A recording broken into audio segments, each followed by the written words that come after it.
بسم اللہ الرحمن الرحیم۔ یہ فیضان صاحب ایک سوال کر رہے ہیں کہ دین کس کو کہتے ہیں؟ تو اس کا جواب میں اپنی طرف سے نہیں، حضرت شیخ احمد سرہندی، حضرت مجدد و منور الفسانی رضی اللہ تعالی عنہ کی تعلیمات کے حوالے سے عرض کروں گا۔ آپ فرماتے ہیں کہ دین تین چیزوں کے مجموعے کا نام ہے: علم، عمل اور اخلاص۔ اگر یہ تین چیزیں ہوں تو پھر جو ہے دین ہوتا ہے۔ علم کے بغیر عمل کسی کام کا نہیں۔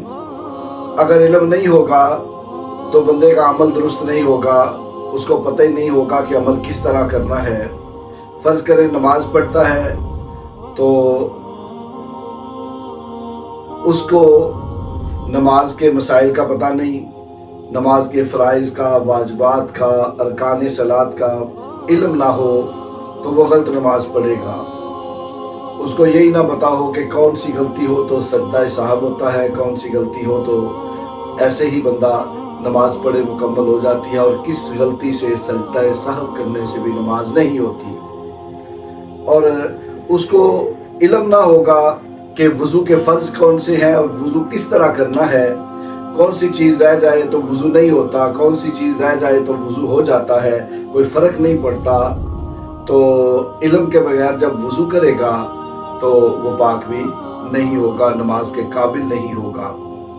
ایسے ہی اللہ نے مال دیا ہے تو اس کے پاس علم نہیں کہ زکوٰۃ کیسے نکالنی ہے اور کس کس کو زکوٰۃ دینی ہے۔ اللہ نے صحت دی ہے، مال دیا ہے، حج فرض ہے، اور علم نہیں کہ حج کے ارکان کون کون سے ہیں، مناسک حج ادا کرنے کا طریقہ نہیں آتا، حج کے فرائض کا نہیں پتا، حج کی سنتوں کا نہیں پتا، حج کے واجبات کا نہیں پتا، تو پھر وہ حج کرے گا تو علم کے بغیر حج بھی قبول نہیں ہوگا۔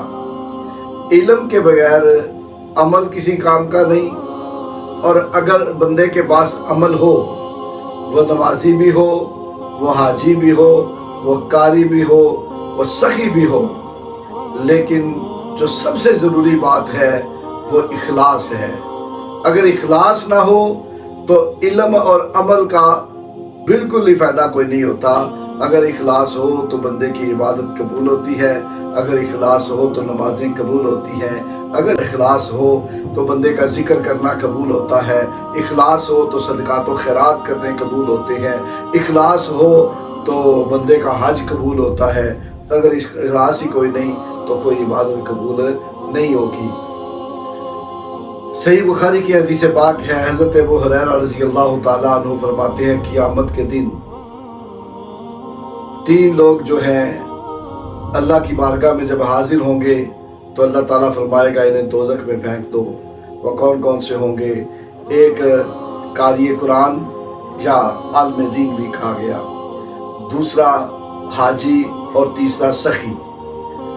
ان قاری قرآن کو، عالم دین کو، حاجی کو، سخی کو دوزخ میں کیوں گرایا جا رہا ہے، پھینکا جا رہا ہے؟ اس لیے کہ قاری قرآن پڑھتا تھا، عالم دین پڑھتا اور پڑھاتا تھا، نیت کیا ہوتی تھی؟ لوگ کہیں بڑا علم ہے اس کے پاس، لوگ کہیں بڑا اچھا قرآن پڑھتا ہے۔ اور حاجی نے حج اس لیے کیا تھا کہ لوگ کہیں یہ حاجی ہے، اور سخی اس لیے سخاوت کرتا تھا کہ لوگ کہیں بڑا سخی ہے۔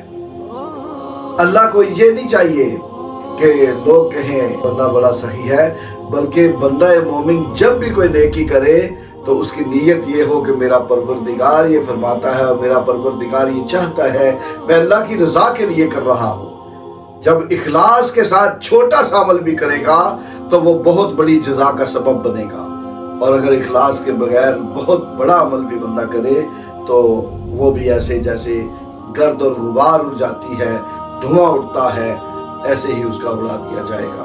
اللہ رب العزت کی بارگاہ میں دعا ہے اللہ تعالیٰ ہمیں اخلاص کے ساتھ عبادات کی توفیق عطا فرمائے اور ہماری عبادتوں میں اخلاص پیدا فرما کے، ذوق اور شوق پیدا فرما کے اپنی معرفت، اپنا قرب اور اپنی محبت عطا فرمائے۔ آمین ثم آمین۔